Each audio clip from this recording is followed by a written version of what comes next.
Greetings, everybody, and welcome to another AVA Interviews. I have with me yet again another special guest, Kira Buckland. Hey, what's up? I do apologize, by the way, if you hear any background noise.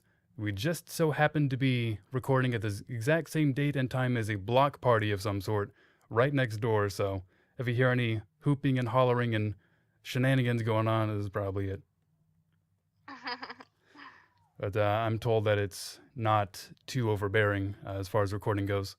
So, last time we had Kira with us, we were kind of discussing her story, where she came from, her lessons learned as a voice actress, going to Los Angeles, and that kind of thing. And part of what you mentioned, Kira, as we were going over this, your story, was the process of kind of figuring things out on your own, figuring out the business aspect, the professional aspect. And of course, Right. it's one thing just to be a great actor, but it's another thing to really know the ins and outs of the business. And you said it was kind of frustrating to get that part nailed down. So, the purpose of this particular interview was to address a question I'm sure every voice actor just starting out, or even those even further down the line may have questions about, is fair rates and what would they charge for, what would they expect, and what is the right way, the professional way to go about handling the rate situation.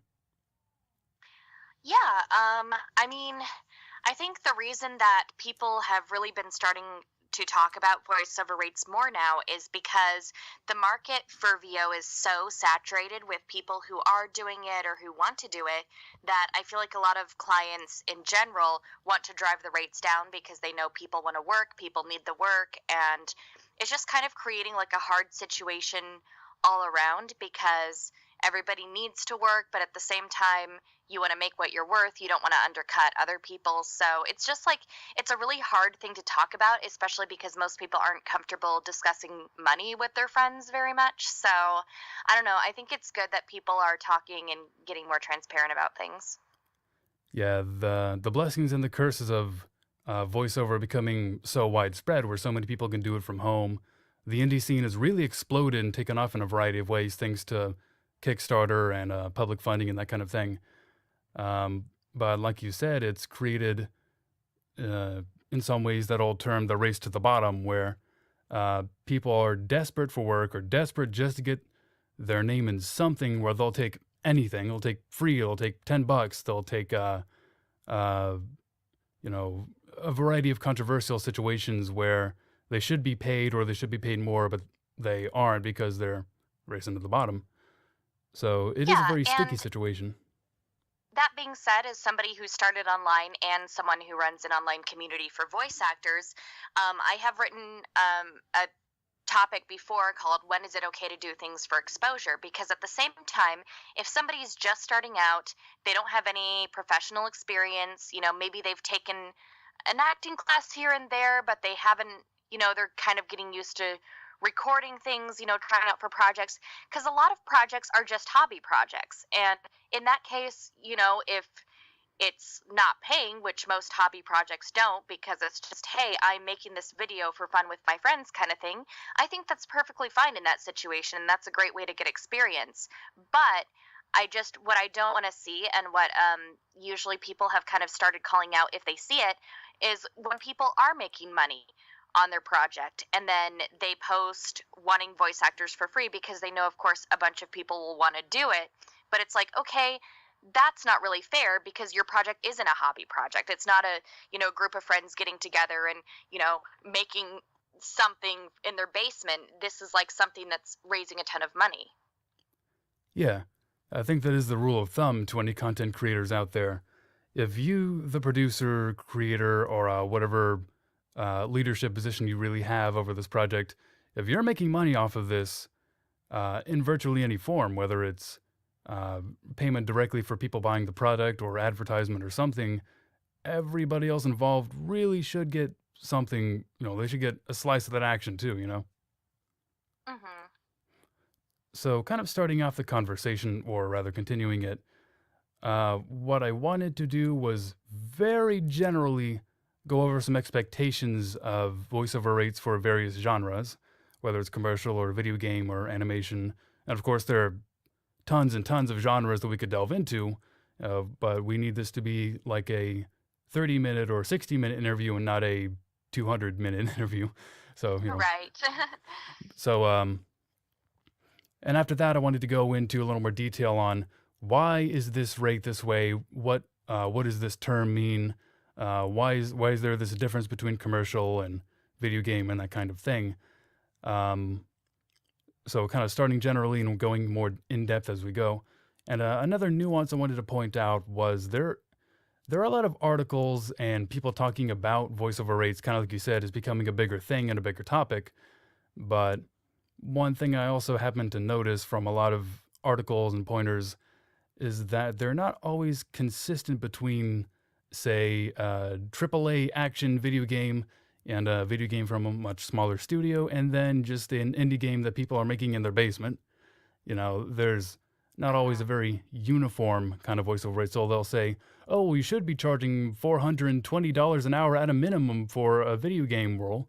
Well, if you're dealing with like a visual novel funded on a Kickstarter, it's a little harder to go all the way, going big, Yeah, for me personally, and I think that's a point where it's up to the individual voice actor to decide, because I know, some voice actors who say, well, game rates are this no matter what, it doesn't matter how big or small you are. But then there's other people who say, hey, I want to cut indie content creators a break, so here's this specific rate structure that's like a lot lower and more affordable for, something that's not a commercial game being done in studio or whatever. So I think at that point it's kind of up to individual discretion.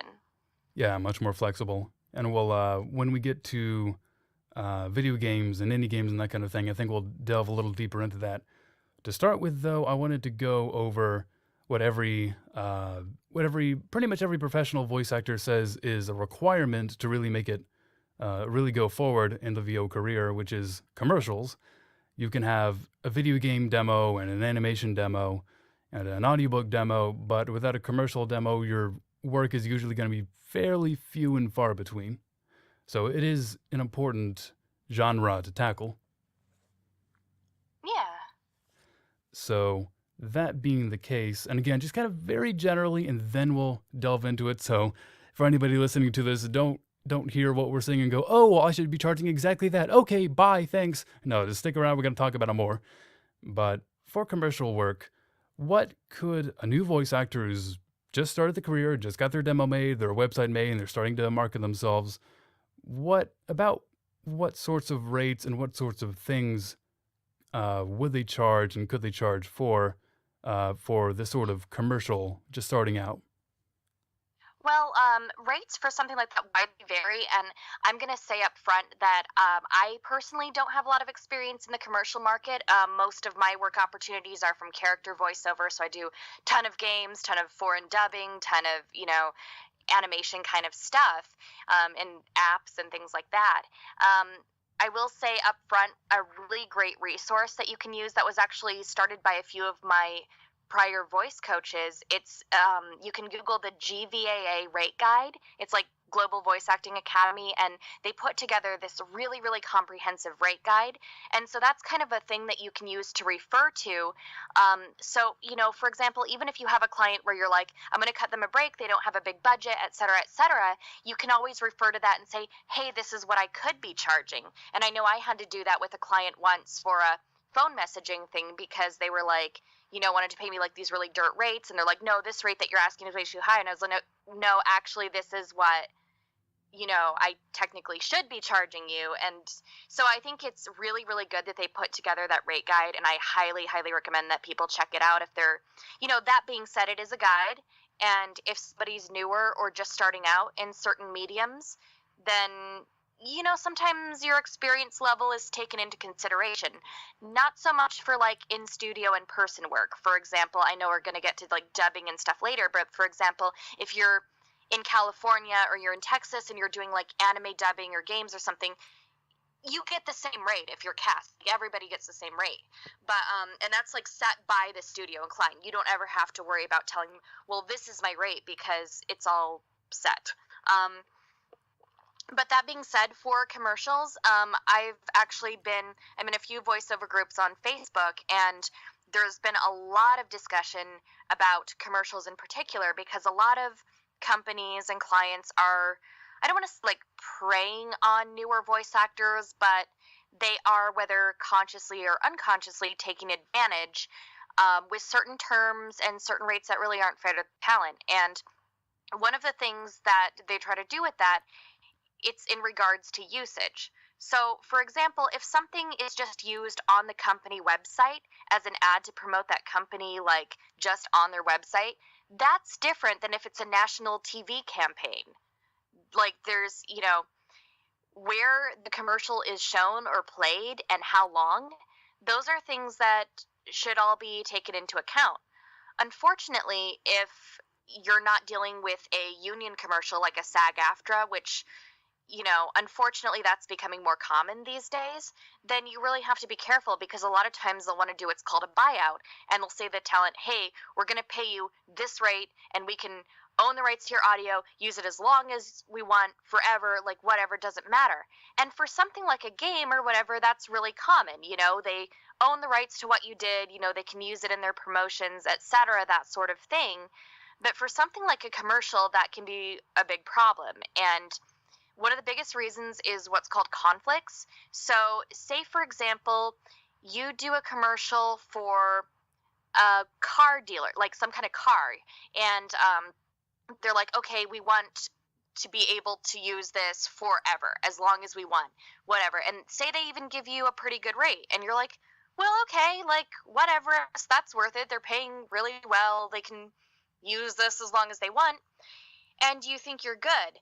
But then you get an opportunity for, say, like a union commercial for a different car brand, and they say you can't have any automotive conflicts, and suddenly you're in big trouble because you basically sold your voice away, like, with for any indefinite terms to this other brand, and now you can't do this, like, this big project that's actually going to pay you what you're worth, and you could make like so much more money, and they give you like fair terms and pay into like union benefits and all that kind of stuff, and you can't do it because you have a conflict. So that's something I think people really, really have to watch out for, is if they're doing something that could be a conflict with another brand, make sure that the terms are set. And that's why a lot of commercial stuff goes through agents, and usually agents look out for that kind of stuff, and they'll negotiate and say, because you really have to be careful when they say like buyout in perpetuity for anything that's a brand. That is a very excellent point. I feel like a lot of voice actors starting out wouldn't really think of that kind of thing. Like you said, they just see, No. oh, that's a really good price, and whoa, what do I care if they just own the rights to my audio? I'm not going to do anything with it. And then, Yeah. yeah, something else comes up, and they go, oh, I kind of wish I hadn't signed my soul away, Mhm. But by and large, it looks like commercials involve, especially in a studio, there's that hourly rate thing. Agents will work to get the best rate, just like in a lot of other different professions and fields. Um, and you did go over buyouts, and yeah, we will go over a little bit later in the interview some of the nuances like buyouts and pickups and royalties that also factor into voiceover rates. But Yeah. kind of moving over to the video game realm, and I think in this case we're gonna talk more about in studio work, and the indie game discussion will come later. But saying that a new voice actor would be brought into a studio, whether it's an extra on a big game or just something that was a smaller game that was recorded in a smaller studio, what would the rate process look like for that per se, in terms of hourly rates or buyouts or that kind of thing? Okay, well, I can tell you and we'll just assume that we're talking about non-union games here, because if it's a union game, you have something called scale, and so you can, find all that stuff, of course, on the SAG-AFTRA website.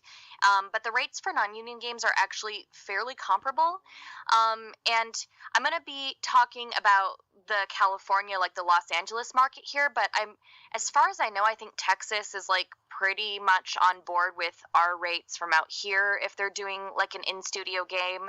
So, like, if you're working on a non-union video game in the Los Angeles market and you're going in studio to record, the standard rate, like just the universally, this is the kind of the bar that's been set for everything. It's always 200 an hour with a 2-hour minimum.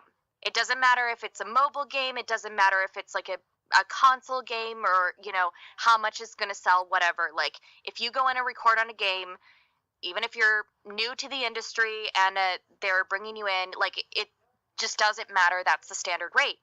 And I really want people to pay attention to the whole 2-hour minimum part, because I know that was something that was, there were some stories a while ago about a couple of recording companies that were trying to undercut that and saying, oh, we don't pay actor minimums. And no, that's a problem, because this is a standard that's been set. And part of it is kind of just for your time, because it can be easy for them to say, well, you only have 30 minutes of dialogue. Well, imagine that it takes you 2 hours to get to and from that studio.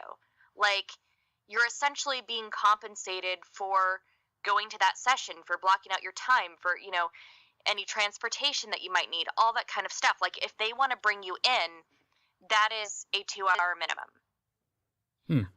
Technically, if they want to bring you in for pickups, it should be the same thing. I know sometimes there have been places that say, well, we just need you to come in and pick up one line. Are you cool with doing like 1 hour?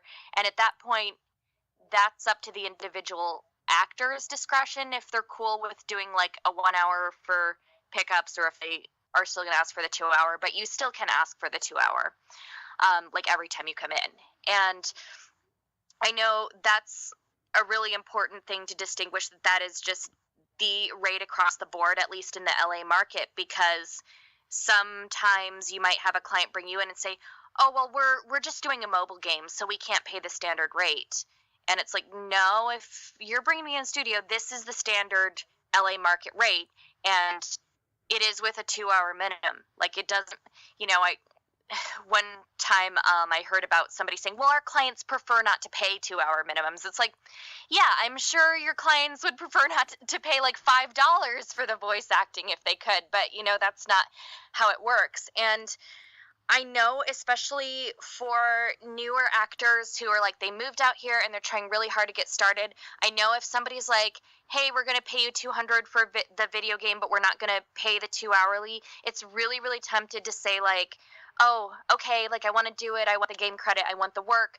But the problem is, when this happens, these studios see it as, oh, we can take advantage of these newer actors that are coming in who don't know, and they just want to work on games. And most of the time they're pretty good. They can kind of take direction. They've maybe taken some classes, like whatever. Like, clearly, like, they're in LA, so they're kind of doing something right. And then as a result, the companies have leverage, because they can go and say, well, we have this whole pool of actors here who are willing to work for less than the standard rate. So why do we need you guys? Why do we need to bring in, the people who all say, hey, no, this is the industry rate that's been agreed upon like numerous times, and that's a big problem. So, I don't think anyone should ever have to feel uncomfortable saying, hey, this is the LA market rate for games. It's 200 an hour with a 2-hour minimum. Like, there's no exceptions, really. I mean, unless, your friend's making an indie game and they want you to come in person, you know what I mean? Like, something like that. But it's, yeah, if you're doing any kind of commercial game out here, then there really shouldn't be any room for negotiation on that part. Yeah, it takes a lot of boldness, and like you said, a lot of people have a lot of problems discussing money with people. They think, oh, well, I can't oversell myself, or that'll make me seem greedy. But it is the way the business works. You're doing this not just, if you're just doing it as a hobby, then that's one thing. But if you're trying to make some money doing it, then you have to make some money doing it. Yeah, and I think that's one of the reasons that I'm so happy that there's such widely known and established like standard rates for stuff like anime and game dubbing, even for non-union, because then it's like nobody has to feel like, oh, I don't know like how much to ask for. Is this okay? Because it's like, no, everybody who's working in this market in Los Angeles gets this. So it's like a no-brainer that, everyone should get paid that. And would the same sorts of principles and standards apply to, say, prelay animation, or are there different sort of standards? Well, a lot of prelay animation is union. So, I think most of like the Cartoon Network, like Disney, Nickelodeon, like that kind of stuff, that would be like, the SAG-AFTRA scale rates, or I think, if they have a celebrity or something, it's going to be more, but they would be like that, and then because it would be union, it would be negotiated through their agents, and they'd make sure that the contracts are all like okay and stuff. But sometimes you do see non-union prelay coming up, and in that case it should be either 200 or 225 per hour. And they should also do usually you see these as a 4-hour minimum if it's a group record, but sometimes you'll see them as a 2-hour minimum. And what you want to be careful of is if they're not doing group records for that and they're trying to save money by saying, oh, we'll bring all the actors in individually, and, you know, we'll just have them knock out a whole ton of episodes in one go so we don't have to pay them as much, and then we're going to put it on a big network or something. Like, that's not cool. So I think that's kind of the situation that you have to watch out for. But a lot of times these are done as group records because that's one of the benefits of prelay. You're not like dubbing something or whatever, so you can actually play off the other actors. Which just sounds like a ton of fun. That's the spot I think a lot of people want to be at, where they're in the studio with a bunch of other people playing off each other. Yeah. And kind of when you mentioned anime and dubbing foreign languages, moving into the realm of anime, what someone can expect there. And anime is a little different because I think as I observed once, anime is often the hardest work for some of the least pay in the industry. And Yep. yeah, That's why a lot of actors want to raise the dubbing rate, because we feel like, wait, why do we get over twice as much when we go in and do a game, which we have a blast on, of course, then, we do this anime, and everything has to be timed, and it's a lot of times like really hard and really stressful, even though we love it. yeah. So anime is awesome. I mean, we wouldn't be anywhere near this industry if we didn't have that sort of inclination. But I think a lot of the people trying to get involved in anime and making that their dream don't always think about the rates or the cost involved. That it's very hard work for, uh, you could be in one of the biggest anime out there and still not necessarily make too much for your time or something that really takes off. Yeah, it's always really funny when I see people say to an actor, like, wait, you're worried about money right now, but you were like the lead in this anime 2 years ago. And they're like, yeah, what's your point? Like, uh, Especially in this day and age, fame doesn't always equal money. and like, even if it's getting shown on like TV or like what, like, it doesn't matter where it's, at least in the case of like non-union anime, and most anime is non-union. It doesn't matter. It could be shown on TV, it could be shown on Netflix, it could be streaming through one of like the online sites, and we'll kind of go back to like the whole usage thing, but that's something where it's just the rate's going to be the same no matter what. Yeah. So is there like a ballpark kind of number we can go off of just in the beginning to generalize that? Yes. So, for all in studio non-union anime dubbing in the LA market, it's 75 an hour, and there is also a 2-hour minimum in place. The 2-hour minimum should include if they want to bring you back for pickups, but again, actors' discretion. Sometimes they might want to say you have one line, if you want to come in and do it or whatever, and that's up to your judgment. But it should always be the 75. So not like, oh, well, we're just bringing you in to do like, a few side characters sort of thing. It's like, nope, that's the rate regardless of how big your part is. The difference is if you're like the lead or a bigger part, you're going to have more hours.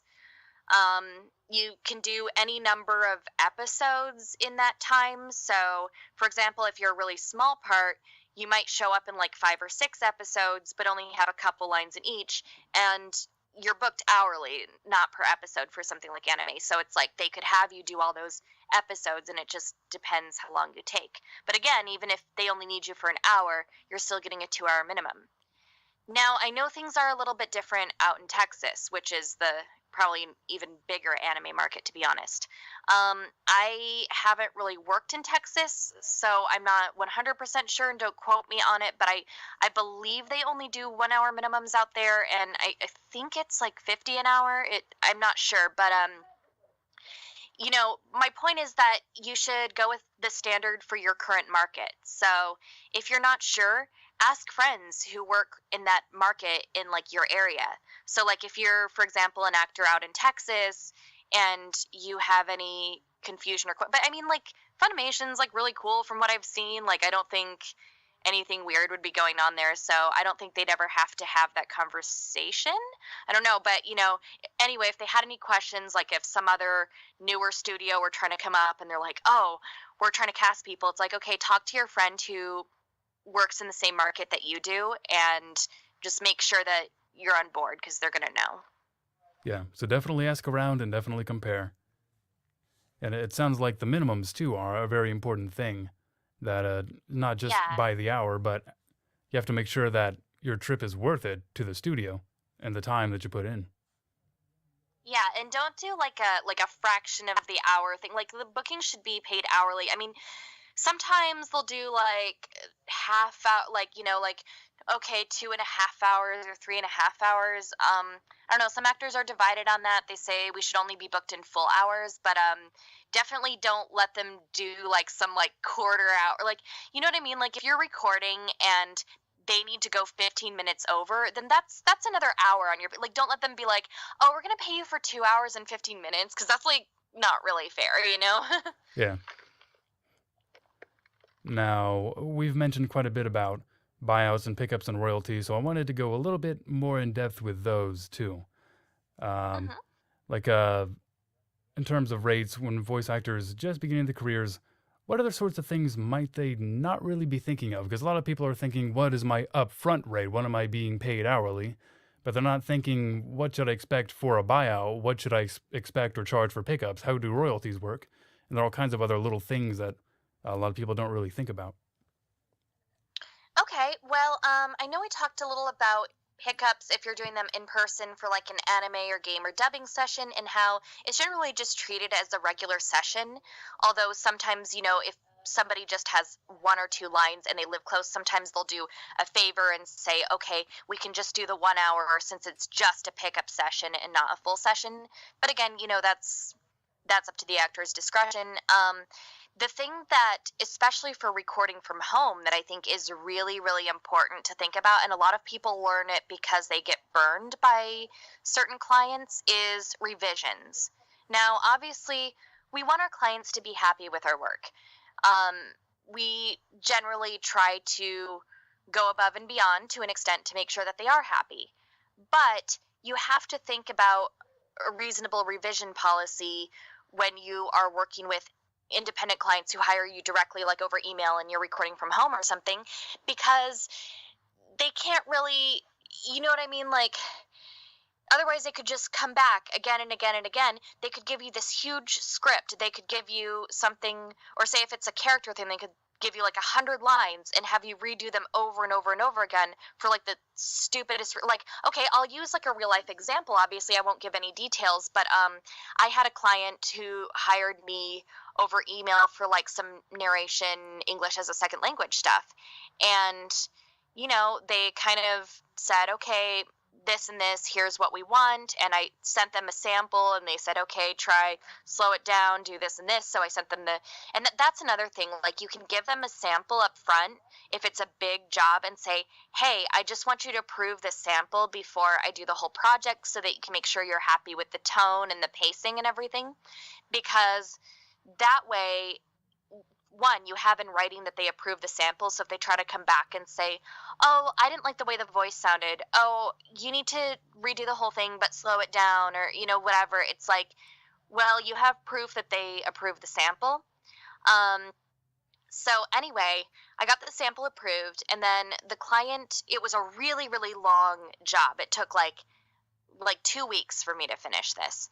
And then they came back again and again asking for like the most minuscule revisions, being like, oh, I think really, really faintly we might have heard a noise in this one. And like I'm recording in a soundproof booth and like I'm listening with my headphones and I'm turning it way up and I'm like, I can't hear any noise. Like, what are they talking about? It was like, it was the most like ridiculous. Like, it wasn't like, hey, you messed up, you made an error here or something. This was like, they were just looking for something just to make me redo it, So I think, like kind of my policy in general is I'll always give like the first round of revisions for free as long as it's reasonable. Or if it was obviously like if it was my fault, like if there was a reasonable like technical flaw or something that you heard in the audio, or I mispronounced something or whatever, and then that's on me. I'm not gonna charge you for that. But what you really have to be careful of is when the revisions get excessive and they're not willing to pay you any extra, because at that point it kind of goes beyond the scope of what you agreed to do and the time. Because if I'm quoting an independent client, I'm often thinking too about the time it's going to take me. I don't mind doing more revisions if it's a quick, like one page thing or whatever, but when it's something that's really lengthy, that takes a lot of time and a lot of, it gets to the point like with the client that burned me, I had done so many revisions that I felt like I was working for like minimum wage essentially by the time that I was done, if you add up all the hours I spent on it. And I was just like, so when they wanted to hire me again, I was like, look, I'm not going to do all these revisions for you again. Basically, I'll give you my best takes and I'll do a few reasonable revisions. But if you want me to like record your whole script again, like last time when it's hours and hours and hours of work, like you're gonna have to pay me this. And surprisingly, they had a lot less revisions. What do you know? So It's purely yeah. coincidence. So, I think a good way you can always phrase it up front with your clients is, I want you to be happy with the work. I'll do reasonable retakes included in the cost to make sure that, you're happy, you don't feel stuck with anything. But if it gets to the point where it's beyond that and it takes a lot of extra time, I'll have to charge you this or whatever. So, and then the other thing, sometimes people will do what's called a rush fee, and that's if they want a really big script and they say like, okay, we need this like today, or we need this in 24 hours. And if you're doing like an independent project from home and you have to drop everything and spend hours to do something that realistically you need like a week for, then that could be another thing that you could do. I mean, personally, like a lot of my projects for like stuff from home, they want it within 24 hours, and it's usually pretty quick. It'll be something that's like 15 minutes out of my time to do, so I don't really have an issue with that. But if somebody gave me like this huge thing and needed it really, really quickly, like beyond what a reasonable person would do, then I might say, okay, I don't have the time to really do this in the time frame that you're asking, but if you want me to like block out more commitment for it, then it's going to be this much. Okay. Is there a certain way that such rush fees would be calculated in terms of maybe percentage of the overall fee, or just kind of a minimum that people go with? I don't have too much experience because, like I said, I haven't really had that situation come up. And I'm used to kind of whenever clients are hiring you through email, the turnaround's usually pretty quick regardless. But I don't know. I guess I'm actually just not sure on that one too much because it's not really a situation that I've run into. But I feel like if it was something where people just needed way more work in a time that was less than reasonable, then I'd probably say, okay, can we raise the rate to this to compensate for the extra time? And what about company buyouts? Like you record something for one company and it airs on television, but then a little bit later that company is bought out by another company, and suddenly the whole rights and copyrights situation changes a little bit. What would that process look like? And is there any sort of rates or remuneration for that kind of thing? That one I'm actually not sure on. I don't know, like, if a company buying another company, I'm not really sure if that would affect conflicts per se. I feel like that would be a question that probably an agent would know more about. And that's why I feel like it's kind of commercials going non-union a lot, because it's kind of like you won't have any protections for this stuff. Like, if they want to use your commercial and then like say you do like a tagline, which is like the slogan at the end sort of thing, and then they want to lift it and use it in their other commercials like a year from now. If it's non-union, they can do like essentially whatever they want unless somebody's agency agreed to like certain terms in the contract or this or that.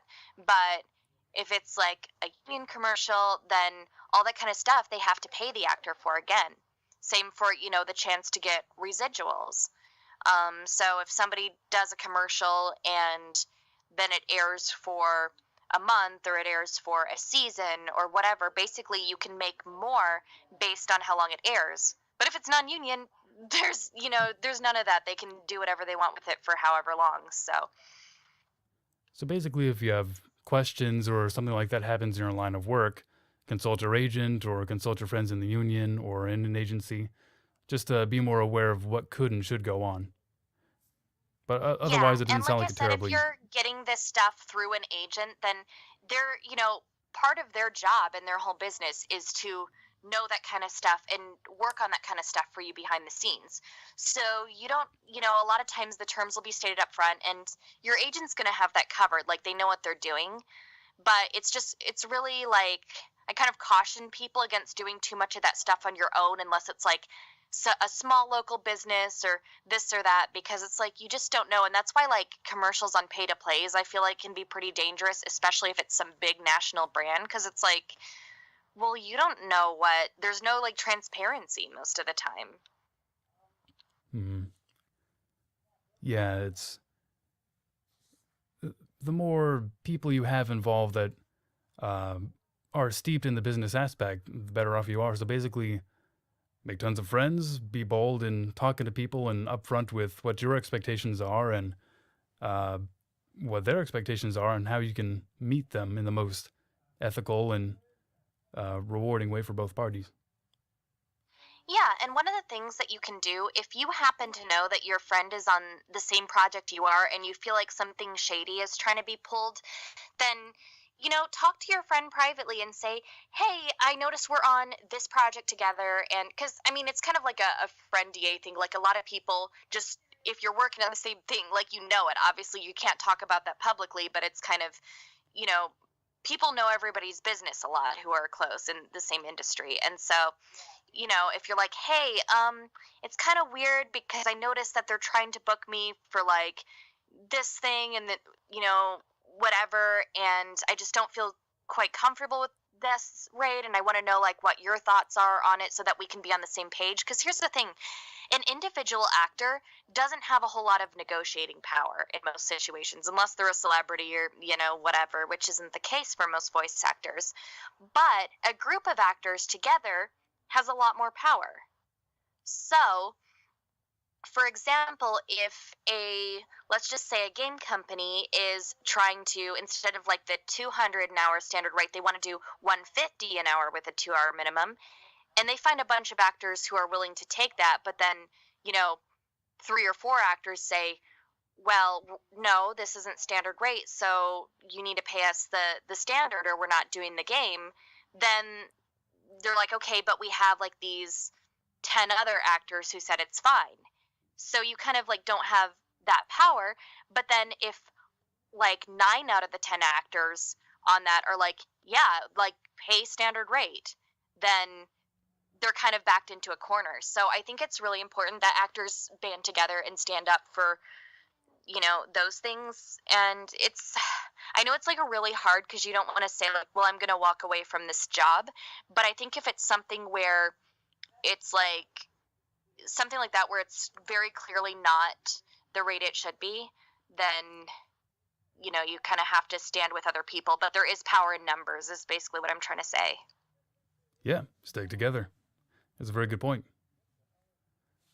So now I kind of wanted to move on to a slightly. We touched on the subject a little bit, but you say that when you record from home for like a lot of commercials or maybe indie games, things may be a little bit different than when you're going into a studio.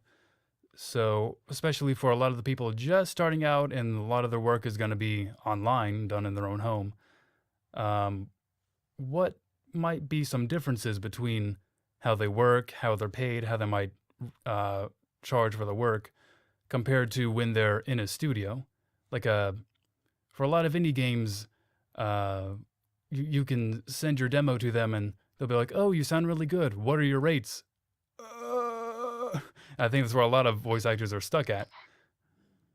Yeah, I'm personally not a huge fan of the whole like what are your rates thing because I feel like especially newer people are going to be like I just like that. So a lot of times they'll say like I also see it where they say, "Well, this is our budget. This is what we're paying for each role or this is like, whatever." And then it's up to the actors to determine if they want to take that because it's like if it's an indie game and it's recorded from home, then it's like the rates are going to be lower 90% of the time because it's just how it is in that market. It's like people trying to make a game and this and that. But I think a lot of times the rate structure works a little bit differently because if you're not recording with live direction, which sometimes you do, sometimes they'll want to get on Skype or whatever and direct you. But if you're not recording with live direction, a lot of times you don't charge hourly rate because I mean, ideally, everyone would be honest and say this is the number of hours it took me to record, but especially if you're factoring in like some retakes and this and that, usually people will charge either by line or by word, or they'll just look at the amount of work that the character has and says, okay, I think like this amount would be fair. What do you think? Like, sometimes if people they ask like, okay, I want to cast you in this indie game, I'll kind of look like, well, do I have time to do it? And, how much work is it going to be? And, you can either just kind of throw out a quote based on, well, this is what I want in order to take the time to do this job kind of thing. Or you might say, like, if new actors are starting out for like an indie game or this or that, they might say, okay, like $1 a line or I always personally liked charging by line rather than by word. But I mean, like, word makes sense too, but it creates a lot more work because then you have to do a word count for your character. And I found that the lines kind of even out. So, you might have one line that's like a few sentences, yeah, but then you also might have one that's just a what or a react or something. So I find that tends to even things out pretty well. It just depends if they want to direct live, you can do it per hour, or you can say the same thing and just be like, okay, it's this per line. Yeah. So, Oh, that actually brings me to something too. Is number of takes should be factored in your rate too. In general, um, for example, if I'm doing an indie game or something, I'll generally always give them two.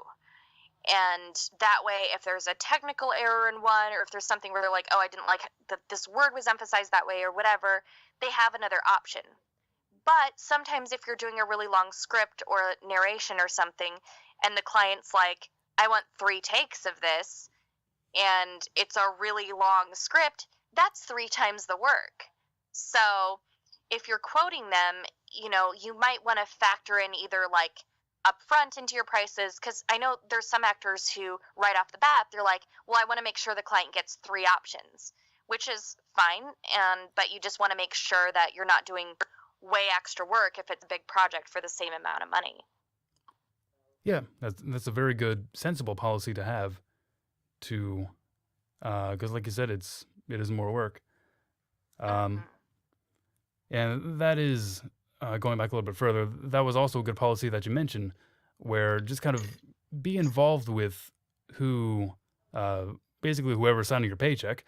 Like, if you're in an indie game and they ask what's your rate, you can ask, what are you comfortable with? I'm flexible. Let's kind of go back and forth instead of, of course, anything's a better answer than, Well, here's another thing that you can do, and something that you might want to be careful about, because I've seen, unfortunately, a few people try to take advantage of actors this way, is look at their Kickstarter or their Indiegogo or whatever, Patreon, like whatever they have, and look and see how much money they've raised for this game already or this project. Because sometimes I've seen games or something where they're like, oh, we're just like this poor little like indie team. We just don't have any money to pay actors. Like, maybe we'll give you like $5 on PayPal as like a token of how grateful we are. And people are like, oh, I want to help them out. Like, that's that's so sweet. Yes, I'd love to like help them realize their dreams. And then you go to their Kickstarter and you see they raised $150,000 already.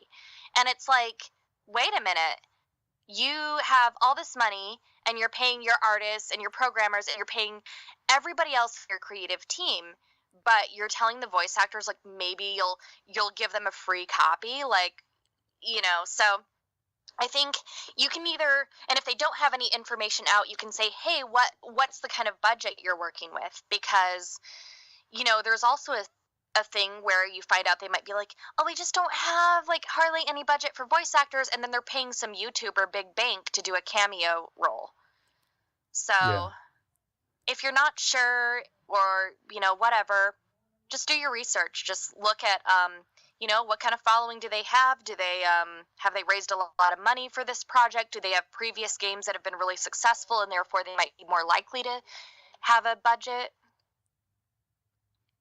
It kind of goes back to that old problem we mentioned earlier, where people are so desperate to get in a game, or like you said, maybe even help what they perceive as kind of a poor, struggling studio, and then it becomes another race to the bottom, where they're Hmm. undercharging themselves and, by extension, harming the industry.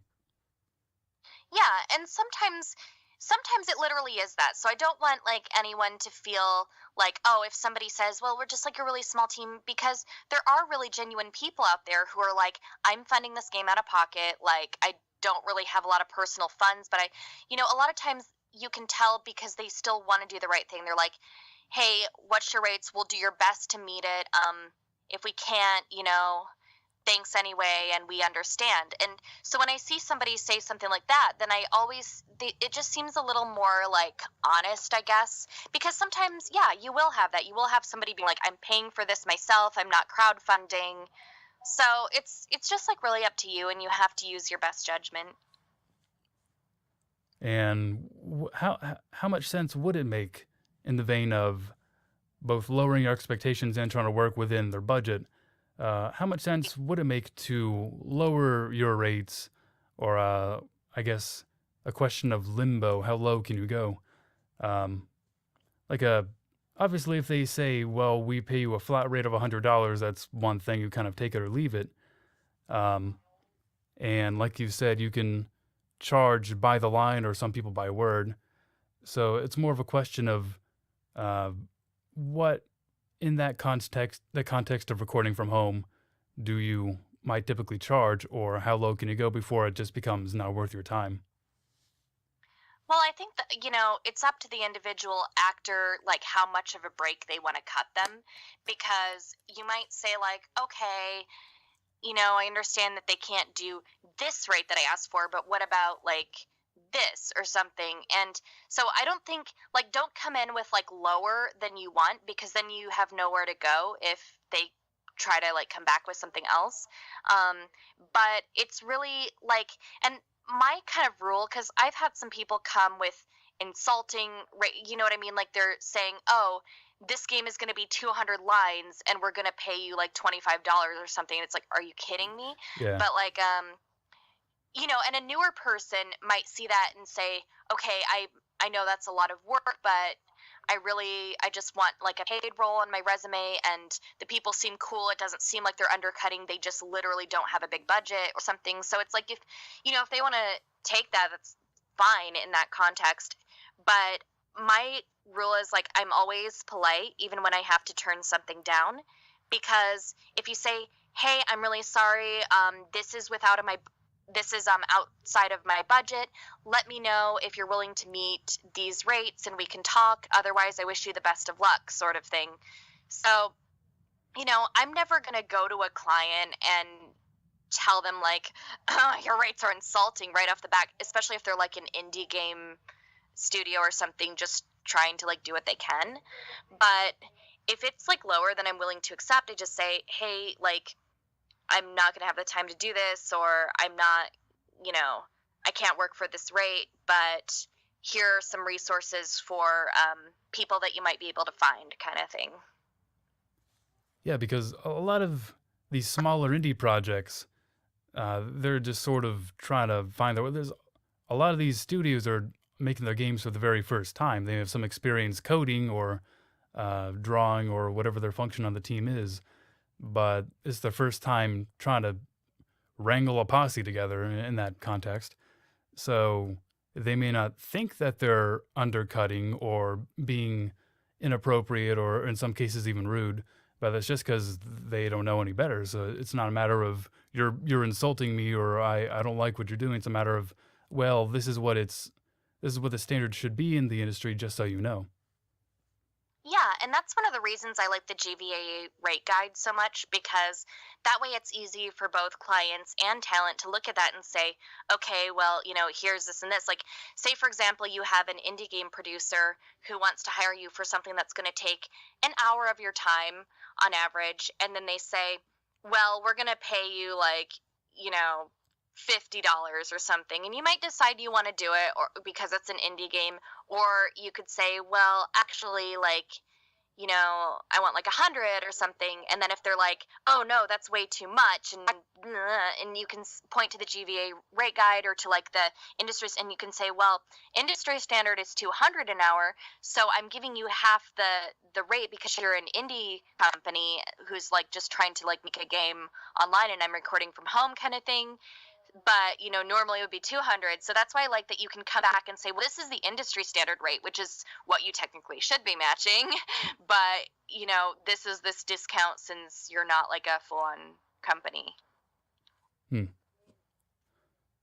It is harmful, maybe not in small numbers or short term, but over the years or as more people kind of undercut, it really is kind of harmful to the industry as a whole if voice actors routinely settle for less than they should be getting. It just sort of lowers and lowers and lowers the bar until uh, soon, especially in the indie field, there's a lot of that. I don't know if fleecing is the right word, but there are a lot of studios that just aren't going the extra mile or doing what they should for all the people involved, and it is harmful in a lot of ways.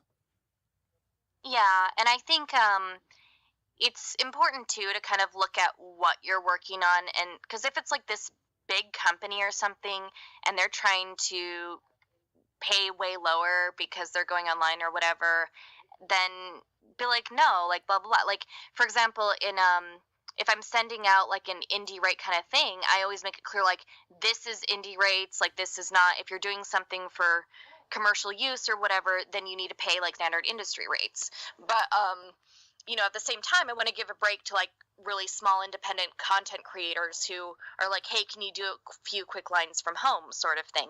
And a lot of that is up to just like each voice actor's discretion and what they want to do. And sometimes as you book a lot more in studio work, you might have to find yourself saying no to more of those things because you just don't have the time. And I know I'm turning a lot more stuff down. Like, somebody asked me the other day, like, can you do an audiobook? And I'm like, I have no time to record an audiobook. There's no That takes up a so whole lot of time, I can say from experience. right.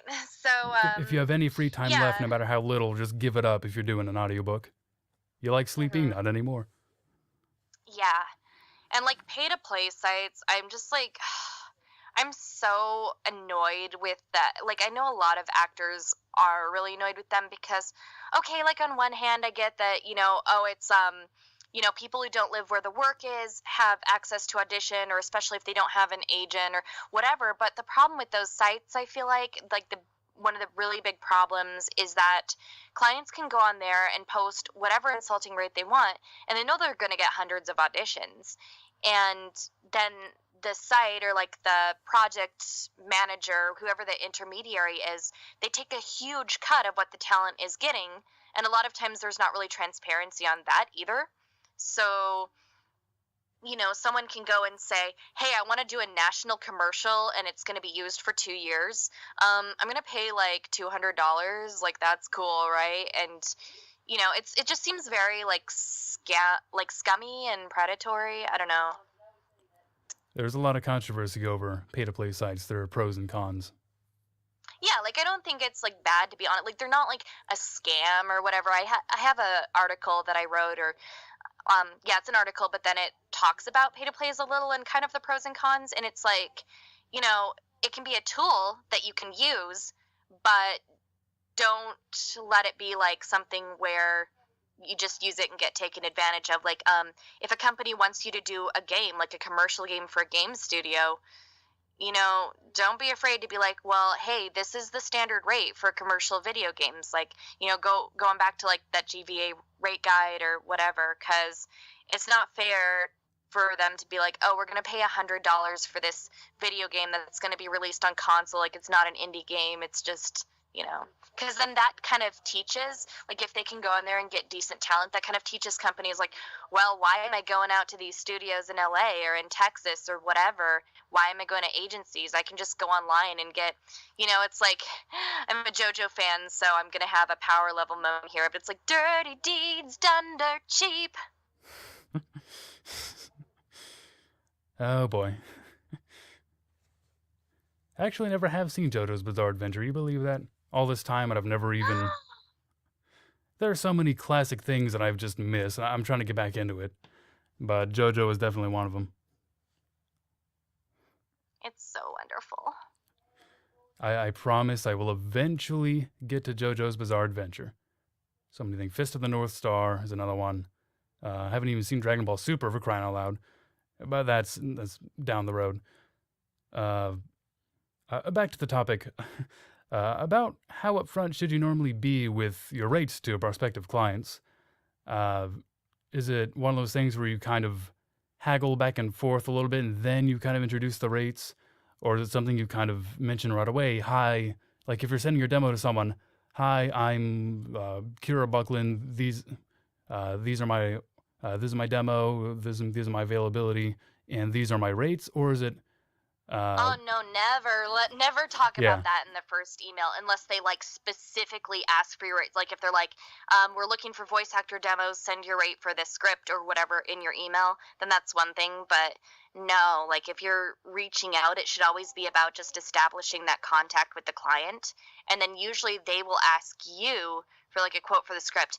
Now, if you're working for like an in-studio project or this or that, most of the time you don't ever have to have that conversation because the rates are set. It's just kind of like they're like, hey, we're casting for this this project or this whatever, the rate is X, and then it's right up there in the audition email. Like most times when you get an audition, they'll state the rate in the audition so that actors can decide if they want to do it or not.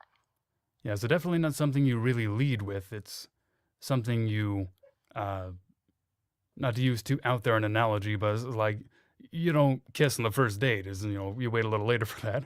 So, yeah, it's something you kind of hold up your sleeve until you get back and forth a little bit, and then you throw it out there and see where things go. Yeah. I think we're finally getting to the tail end of our questions here, but of course we've touched on unions and non-unions, and there are a wealth of differences and advantages and disadvantages between union and non-union. But just to get into the subject a little bit deeper for people who aren't as familiar with the whole union situation, how might rates differ between union and non-union work, like in terms of set standards and the way payment happens and that kind of thing? Well, I'll try to give an abridged version on this, but generally you can make a lot more money doing union work overall. There's also the fact that union work, then you can use that money towards like health and stuff. So if people want to get like a union health insurance plan, then union work they do can contribute to that. And one of the big things is union work pays with W-2s and non-union work generally pays with 1099s.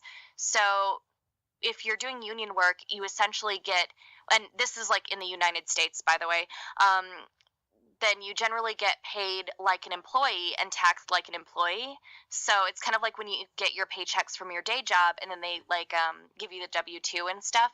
But for non-union work, you get paid the whole rate up front, but the taxes don't get taken out of your checks. So, and then you get 1099s out of the year, and then you're responsible for paying all those taxes back. And at least in California, we have a really high self-employment tax. So because you're considered an independent contractor, you end up paying like double the taxes.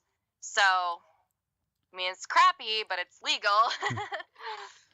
There's a whole discussion and definitely future interview uh, on some level about unions and non-unions, but that Yeah, is I feel yeah a like very I'm deep not like the discussion. most informed person to talk to about that kind of stuff, but those are just like a few differences off the top of my head. And also like with union work, you have the benefit of going through an agency most times. It just depends. Some agents are okay with dealing with non-union work, but especially in LA, a lot of times it's like not worth their time. Hmm. Yeah, a whole other discussion on that. But yeah, it's Yeah. generally something you are kind of funneling yourself toward, and it's not that you have to be union to be happy or successful as a voice actor, but to keep your career growing. From everything I've heard, it's usually the sort of thing you funnel yourself toward. The Yeah, bigger it's one of the jobs things are. that voice actors, especially in a major market, will aspire to do. And, it's not like joining the union is going to be like this magical thing where you suddenly get these amazing work opportunities and do this and this, because it's still going to be hard to find work in most cases. But, it's kind of like one of those things. You don't want to join before you're ready, but, yeah. Yeah.